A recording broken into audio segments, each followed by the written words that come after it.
Por ano, nós fazemos projeto de exercício na Epicenter para pessoas com paralisia.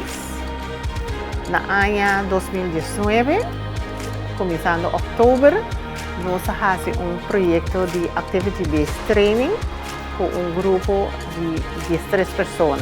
Cada pessoa com resultado, que prova mais e mais que o exercício está muito importante para uma pessoa com paralisia aqui na pessoa. Treino para treino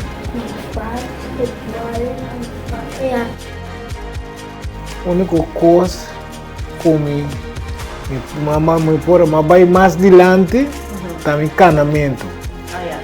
Esse me perguntar por cana, acaba de 1 hora como estava treino 2 vezes por semana. Pero dor de ABT, ela vai mais adiante.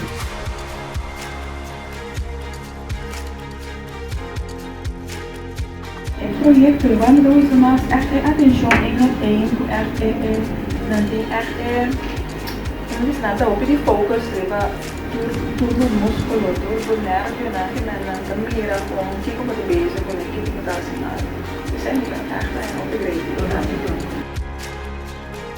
Emang ya saya itu baik itu kita itu yang mau dulu. Bekama me poi sele na naira me so bahe. A homem pode dormir aí que lá vai tu banda, o sempre tu vai já inteira noite. Sim, é uma vira mais movível, não? Sim. Aqui não botar em exercício, botar mover. Então, a experiência de mim mesmo na casa, não está assim nada. Nem mais que eu botar para você, botar lá na bonita, tá bom? Só continuando para obrigar, botar exercício então. Que me andi botar assim, tá demorar o stool, então tá mais atrás, botar vai cada vez que me andi. Bom mestre que dá mover.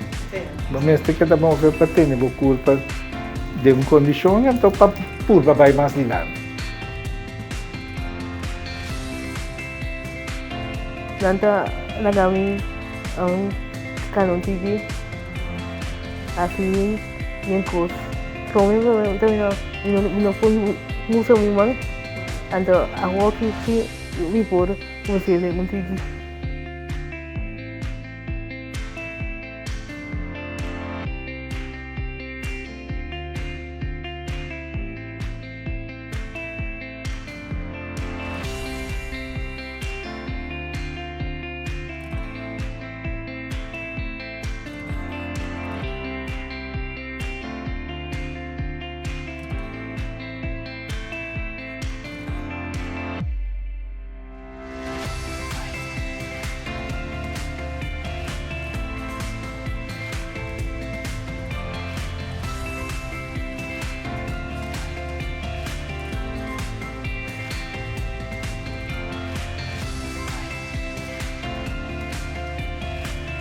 O projeto aqui dura 5 lunas, para terminar na março de 2020.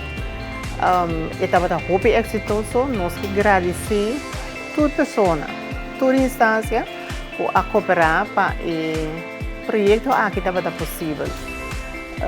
Nós queremos evitar publicação, pessoas não com paralisia, para passar com nós, ou a nossa localidade. Há informação sobre activity-based training, ou isso aqui está algo para também. O resultado não conhecido está muito positivo, então nós evitamos para passar.